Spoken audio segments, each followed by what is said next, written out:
இந்த படத்தில் சொல்லணுங்கிறதுக்காக ஒரு கான்செப்ட் உருவாக்கி அந்த கான்செப்டை நீங்கள்லாம் பார்க்கறதுக்கு இதை ரொம்ப சிறப்பாக அமைச்சு கொடுத்து அதை முழுசாக படத்தை பார்த்து எல்லாரும் வாழ்த்துனதை நினச்சி நான் உண்மையிலே சந்தோஷப்படுறேன்.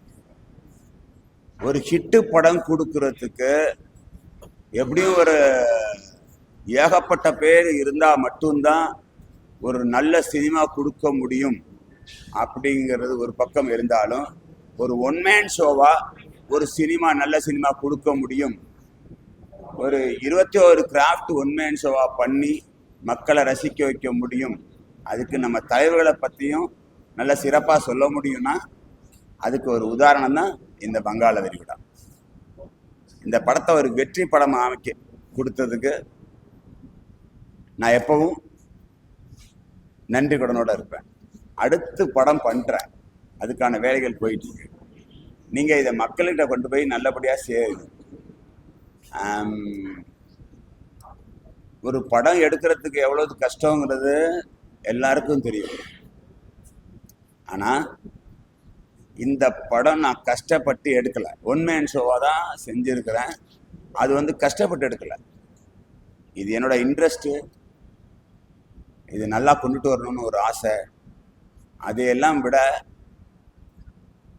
இந்த 5 பேர், கலைஞர், ஜெயலலிதாம்மா, எம்ஜிஆர், அண்ணா, அப்துல் கலாம், இவங்க 5 பேருடைய ஆசீர்வாதம் இல்லைன்னா இந்த படத்தை தொட முடியாதுங்க. அதுதான் உண்மை. சொல்லப்போனால் எனக்கு இந்த 5 பேர் பற்றி நான் படம் எடுக்கணும்னு நினச்சதுலேருந்து இன்னைக்கு வரைக்கும் உண்மையாக சொல்கிறேன், அவங்களுக்கு நான் திதி கொடுத்துட்ருக்கேன். இன்னைக்கு இந்த படம் பார்த்துட்டு ப்ரெஷ் ஷோவிலேருந்து எனக்கு இப்படி ஒரு வரவேற்பு நீங்கள் எல்லாம் கொடுத்ததை நினச்சி ரொம்ப பெருமையாக இருக்குது. இதை நீங்கள் கொண்டு போய் மக்கள்கிட்ட சேர்த்து வங்காள விரிகுடாங்கிறது படம் இல்லை, ஒரு காவியம்னு ப்ரூவ் பண்ணுங்க. ஒரு வெற்றியாளனுக்கு தேவை மற்றவங்க பாராட்டு தெரிவிக்கிறதை விட அவனை ஒரு உயர்ந்த நிலைக்கு கொண்டு போய் சேர்க்க வேண்டிய கடமை பத்திரிகையாளராகிய உங்களுக்கு இருக்கு. நானும் ஒரு வில்லேஜ், குருவிக்கரம்பைங்கிற வில்லேஜ்லேருந்து வந்தவன் தான். இங்கே நான் ரொம்ப கஷ்டப்பட்டு தான் இந்த இடத்துக்கு வந்திருக்கிறேன், கஷ்டப்பட்டு தான் இந்த படத்தை முடிச்சிருக்கிறேன். அந்த கஷ்டப்பட்டுங்கிறத நான் சொல்கிறத விட இஷ்டப்பட்டு தான் நான் கொண்டு வந்திருக்கிறேன். உங்ககிட்ட ஒப்படைச்சிட்டேன். படம் பார்த்துட்டீங்க, நீங்கள் வாழ்த்துனது ரொம்ப நன்றி. படம் ரொம்ப அருமையாக போய்கிட்டு இருக்கு தமிழ்நாடு ஃபுல்லாக. அதை இன்னும் அழகாக கொண்டு சேர்க்க வேணும்னு உங்கள் எல்லார்கிட்டையும் பணிவன்புடன் கேட்டுக்கொள்கிறேன். பெரிய ஹிட் அடிக்கிறதுக்கு என்னென்ன வழி இருக்குது? நம்ம கடற்கரைக்கு, வங்காள விரிகுடாவில் மெரினா கடற்கரைக்கு திராவிட கடற்கரைன்னு வைக்க சொன்னது சரியா தவறான்றது நீங்கள் நல்லா சிந்திங்க, ஒரு வாட்டி யோசிங்க. உண்மையாக இதுக்கு பரிந்துரை நீங்களும் பண்ணுங்க. கண்டிப்பாக நம்ம முதலமைச்சர் கேட்பாங்க. இருக்கிறவர் இப்போ பாரம்பரியத்து வாரிசு. இந்த பாரம்பரியத்துடைய வாரிசு கிட்ட நம்ம கேட்குற விதம், எல்லாரும் ஒன்று சேர்ந்து இவங்க 4 பேர் 100 வருஷமா, எனக்கு தெரிஞ்சு ஒரு 75-80 வருஷமா நம்ம கடற்கரையை திராவிட கடற்கரையாக மாற்றுறதுக்கு இந்த 4 பேரும் ரொம்ப அவ்வளோது மக்களுக்கு அவ்வளோது செஞ்சு அங்கே நமக்கு தெய்வமாக காட்சியளிக்கிறாங்க. அந்த தெய்வங்களுக்கு இருக்கிற இடத்துக்கு திராவிட கடற்கரைன்னு வைக்க சொல்கிறதுக்கு ஒரு படம் முழுசாக எடுத்தேன். என்னை மாதிரி என்னோட சேர்ந்து நீங்களும் இந்த இடத்துக்கு திராவிட கடற்கரைன்னு வைக்க சொல்கிறதுல தப்பே கிடையாது. ஒரு வாட்டி 2 வாட்டி இதை பிரபலியப்படுத்துறதுக்காக அங்கேயே அறிவாலயத்தில் ஆடியோ ஃபங்க்ஷன் பண்ண இதோ நிகில் தான் எனக்கு எல்லாம் செஞ்சு கொடுத்தாங்க. இந்த படத்தை 150 ஸ்க்ரீனு பப்ளிசிட்டி பண்ணி, அழகாக ஒரு கிராண்டியர் பப்ளிசிட்டி பண்ணி, பிரம்மாண்டமான ஒரு திரைப்படமாக உருவாக்கி வெளியிட்டு அது நல்ல படமாக அமைச்சு கொடுத்த, இதை வெற்றி காவியம் அமைச்சு கொடுத்த, ரொம்ப நல்லா இருக்குன்னு சொன்னதுனால எனக்கு ரொம்ப சந்தோஷம். எல்லாரும் முன்னிலையில் நான் கேட்குறது என்னன்னா, நம்ம கடற்கரைக்கு திராவிட கடற்கரை வையுங்க. ஏன்னா இவங்க 4 பேருமே திராவிடத்தை சொல்லிதான் 100 வருஷம் நமக்கு வாழ்ந்துக்கிறாங்க. அதை மட்டும் தான் நான் பிடிச்சிருக்கேனே தவிர வேற எதை பத்தியும் நான் சொல்லல. இது கருத்து கிடையாது, என்னுடைய விருப்பம். இந்த விருப்பத்துக்காக ஒரு படம் எடுத்துக்கிறேன். நீங்க எல்லாரும் போய் படம் பாருங்க, கண்டிப்பா உங்களுக்கு பிடிக்கும். இந்த இடத்துல நான் அடுத்து ஒரு படம் பண்றேன், அதையும் சொல்ல விரும்பப்படுறேன். அந்த படத்துக்கு பேரு அடுத்த முதலமைச்சர். ஆடியோ ஃபங்க்ஷன், ஆடியோ போய்கிட்டு இருக்கு வேலை. பாசத்திற்குரிய ஆளும் கட்சி அடுத்த முதலமைச்சர் டைட்டில் இது எனக்கு போய்கிட்டு இருக்கு. நீங்க எல்லாரும் தயவு செஞ்சு சினிமாவை சினிமா தியேட்டர்ல போய் பாருங்க. மற்றபடி நீங்க படம் பார்த்துட்டு இந்த படத்தை படமா பார்க்காம இந்த 5 பேருக்கா உருவாக்குன காவியத்தை பார்த்துட்டு நீங்க என்னைய தொடர்பு கொள்ளுங்க. ரொம்ப நன்றி, ரொம்ப நன்றி. எல்லாரும் சேர்ந்து ஒரு படத்தை ஹிட்டு கொடுக்கறதுக்குள்ளே அதுல குறை சொல்லாதவங்களே இல்லைன்னு. படைப்புல இல்ல இறைவனுடைய படைப்புல 1000 குறைகள் இருக்கு, அதுல ஒரு குறைய சொல்லியிருக்கேன். நான் சொல்லியிருக்கேன். இது சினிமாங்கிறது ஜாக்ஸ்லாஃப்ட் அது பேரு, ஒரு அழகான சித்திரவதை. அதை நீங்க எந்த மாதிரி அனுபவிக்கிறீங்கன்னு எப்படி சொல்றீங்கன்னா, உங்களை நீங்க ஆசைப்படுங்க, அந்த ஆசையை வெளியில கொண்டாந்து காட்டுங்க, அது மற்றவங்க ரசிக்கிறது மாதிரி காட்டுங்க. நான் இதை சாதி கொடுமையோ மனுஷ கொடுமையோ நான் எடுக்கல, பாசத்தை மட்டும்தான் காட்டியிருக்கிறேன். ஒரு மனுஷன் எப்படியெல்லாம் இருந்தா 3 நிலைக்கு சொன்னான். கிழக்கே உதிக்கும் சூரியனை கடவுளாக நினைப்பதுண்டு, உச்சியில இருக்கிற சூரியனை பல பேர் வெயில்னு திட்டுவதுண்டு, மறையும் பொழுது சூரியனை மனசார ரசிப்பதுண்டு. சூரியனுக்கே அந்த நிலைமை, மனுஷனுக்கடா நிலைமைன்னு இருக்கு. எவ்வளவு பெரிய உண்மைகள், எவ்வளவு பெரிய நேர்மைகள், எவ்வளவு பெரிய சத்தியங்கள் இருந்தாலும் ஒரு மனுஷனை குறை சொல்லாத மனிதர்கள் கிடையாது. சொல்லுங்க.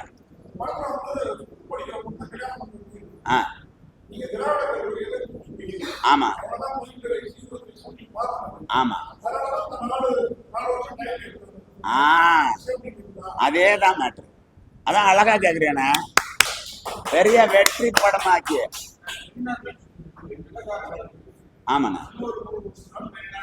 ஓகே ஓகே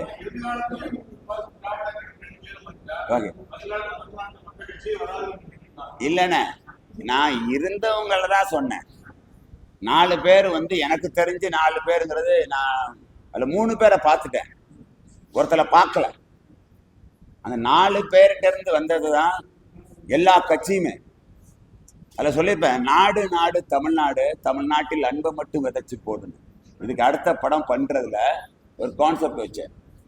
அந்த சாங் எப்படின்னா, நாடு நாடு தமிழ்நாடு, தமிழ்நாட்டில் அன்பை மட்டும் விதைச்சு போடு, செம்மொழியானது திராவிட நாடு எங்க தமிழ்நாடு, வந்தார வாழ வச்ச தமிழ்நாடு இன்று தன்னையே கொடுக்குது எங்க நாடு, வந்தார வாழ வச்ச தமிழ்நாடு இன்று தன்னையே கொடுக்குது எங்க நாடு. ஓய் நாடு நாடு தமிழ்நாடு, தமிழ்நாட்டில் அன்பை மட்டும் விதைச்சு போடு. அதுல இங்கு யாருக்கும் யாரும் அடிமை இல்லை, அடிமையா யாரும் பொறப்பதில்லை, பொறப்புக்கும் நமக்கும் தொடர்பு இல்லை, பிறந்தாயிர புண்டு மறுப்பதில்லை, பிறந்தாயிர புண்டு மறுப்பதில்லை, கண்ணுக்கு எட்டுன தூரமெல்லாம், கண்ணுக்கு எட்டுன தூரமெல்லாம் தமிழ்நாட்டில் குடிசைகள் இல்ல, இது போது சாமி எங்களுக்கு, இதுக்குள்ள அன்புதானே கொட்டி கிடக்கு. ஓய் நாடு நாடு தமிழ்நாடு, தமிழ்நாட்டில் அன்பை மட்டும் விதைச்சு போடு. நீங்க ஓகே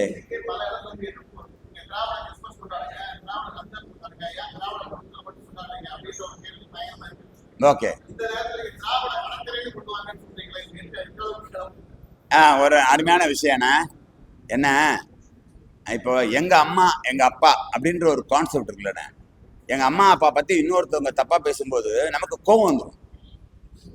அதே மாதிரி நமக்கு உண்மையிலேயே அம்மா அப்பா அவங்கெல்லாம் சமுதாயத்துக்கும் சரி, நல்ல சிந்தனைக்கும் சரி, சிறப்பாக விதைச்சதுலையும் சரி, அழகா அறுவடை செஞ்சதுலையும் சரி, மிகச்சிறந்த 4 பேர்.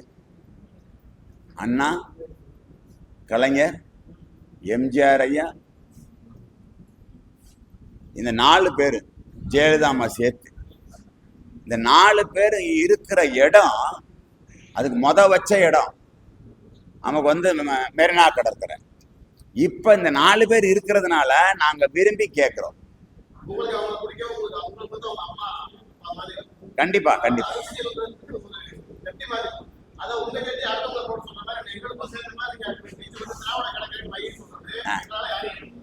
அண்ணா, நாங்க உங்களை ஏத்துக்க சொல்லல, இதுக்கு செஞ்சுதான் ஆகணும்னு நான் சொல்லல.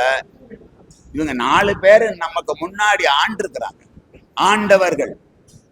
இந்த 4 பேர் ஆண்டவர்கள். நம்ம விதண்டாவதம் பேசுறதுல எவ்வளவு நாள் பேசலாம். இப்போ தெய்வம்னு கல்லை கடத்து கொண்டாந்து வச்சு போனா அதை தெய்வம்னு நம்ம கும்பிடுறோம். அதுல எங்களுக்கு ஏதாவது மாற்றம் இருக்கானே? சரி, உங்க அம்மா அப்பா தான் தெய்வம்னு சொல்றாங்கல்ல, அதுல ஏதாவது மாற்றம் இருக்கானே? நமக்கு முன்னாடி இந்த 4 பேர் ஆண்டிருக்கிறாங்க, அவங்களத்தான் நம்ம சொல்றோம், தெய்வமா நினைக்கிறோம். நான் மட்டும் இல்ல, என்ன மாதிரி நிறைய தமிழர்கள், திராவிடர்கள், இதுல லாங்குவேஜ் கிடையாது, அவங்க கொண்டு வந்து விதைச்சது.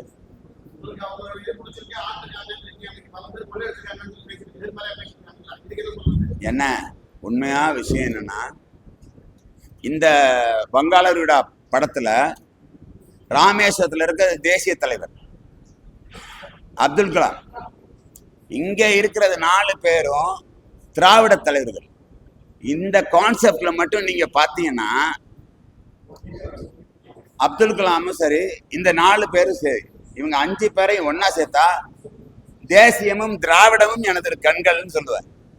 நான் எடுத்திருக்க கான்செப்டுக்கு தான் நான் பேசுறேன். நான் விதண்டாவதமோ இவங்க 4 பேர் ஆண்டதை மட்டும்தான் சொல்றேனே தவிர வேற எந்த விதமான ஒரு குளறுபடிக்கு பேசல. ஒரு வாட்டி யோசனை.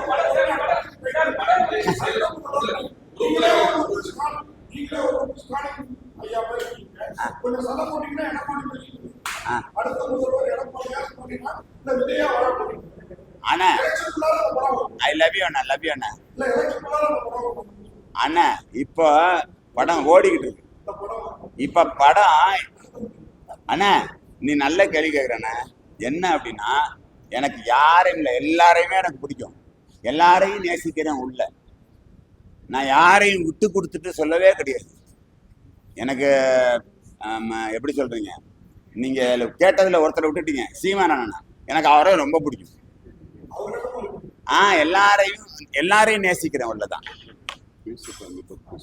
எல்லாரையும் நேசிக்கிறேன் உள்ளதான் தவிர, இப்போ ஒரு சாங் கொடுத்தேன், எல்லா தலைவர்கள் எல்லா நடிகர்களுக்கும் ஒரு சாங் கொடுத்தேன். அது வந்து உங்களுக்கு யாருக்காவது பாதிச்சு இருந்திருக்கா? யாருக்காவது ஒரு பாதிப்பு இருந்துச்சாங்க? அப்போ எல்லாரையும் சேர்த்து நம்ம பார்க்கையில நமக்கு ஒரு சந்தோஷம் கிடைக்குதுல்ல. இப்போ ஒன்றும் இல்லை, ஒரு ப்ரெஸ் மீட்டு, நிகில் எல்லாரையும் கூப்பிட்டு இந்த இடத்துல உட்கார வச்சு நம்ம படத்தை பார்த்துட்டு நீங்கள் பேட்டி கேட்கும்போது, எனக்கு பேட்டி கொடுக்குறத விட உங்கள் எல்லாரையும் நான் இங்கனக்குள்ள சந்திச்சதை தான் பெருமைப்படுறேன். இதுதான் உண்மையை தவிர வேற ஒன்றுமே கிடையாது. கேப் சார் நீங்களே உண்மைதான் நான் சொல்றது. ஐ லவ் யூ அண்ணா.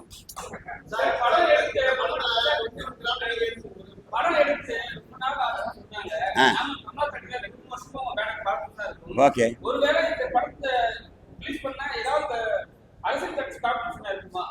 எல்லாருமே சப்போர்ட் சார். சார், இது வந்து ஒன் மேன் ஷோ படம், யாராலையும் எடுக்க முடியாது. வேணா பெட்டு கட்டுறேன். நான் எடுத்திருக்க வங்காள விடா மாதிரி நீங்க ஒரு பெரிய படத்தை ஒன் மேன் ஷோவை எடுக்க சொல்லுங்க. அவங்க எடுக்கிறதுக்காகத்தான் நான் பாக்கி 3 விட்டுட்டு இருக்கேன். 21 கிராஃப்ட் தான் பண்ணியிருக்கேன். மொத்தம் 24 கிராஃப்ட். அதுல 21 கிராஃப்ட் தான் பண்ணியிருக்கேன். எனக்கு அடுத்து ஒருத்தவங்க வந்து எனக்கு முந்தி வரணும், அதுக்காக தான் அந்த 3 விட்டுருக்கிறேன். யாரையும் அப்படியே ஸ்டாப் பண்ண முடியாது. இன்னைக்கு இந்த இடத்துல இப்படி ஒரு படம் ஒன் மேன் ஷோவா பண்ணி ஒரு உலக சாதனைக்காக உருவாக்கி இந்த இடத்துல உட்கார்ந்துருக்கிறேன்னா, இதுக்கு எவ்வளோது ரிஸ்க், எவ்வளோது கஷ்டப்பட்டிருக்கிறேங்கிறது எனக்கு தெரியறதோட ஆண்டவனுக்கு தெரியும். இந்த ஆண்டவர்கள் எனக்கு துணையா இருந்ததுனால மட்டும்தான் இந்த ஆண்டவர்கள்னு சொல்றது வந்து இந்த 5 பேர் இவங்க துணையா இருந்ததுனால மட்டும்தான் இந்த படம் எனக்கு முடிக்க முடிஞ்சுச்சு. சார் கட்சி சார்பா யாராவது படம் பண்ண போறீங்களா? கட்சி சார்பா திமுக சார்பா ஏன்னா பார்த்தா திராவிட படம்லாம் இல்ல தலைவா, கோரிக்கை தான் வச்சிருக்கோம். நீங்க ஒண்ணு முதல்ல கட்சிங்கிற ஒரு விஷயத்துல கொடிங்கிற ஒரு விஷயத்த கொண்டுட்டு வரையில அண்ணாங்கிறத வந்து ஃபர்ஸ்ட் விதைச்சது அவர் தான். அவர்கிட்ட இருந்தா அடுத்து அடுத்து அடுத்து அடுத்து நிறைய பிரிவுகள் வந்துச்சே தவிர, ஆனா விதைச்சது அன்னைக்கு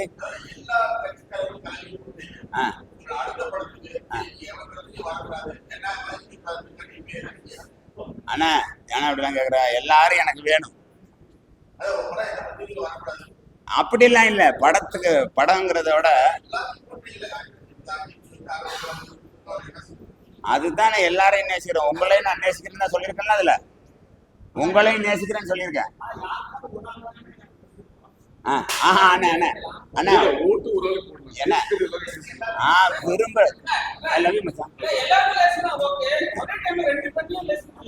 என்ன பண்ணிக்கிறாங்கண்ணே, நீங்க தப்பா அண்ணா பிடிச்சவங்களுக்கு பண்ணிக்கிறாங்க.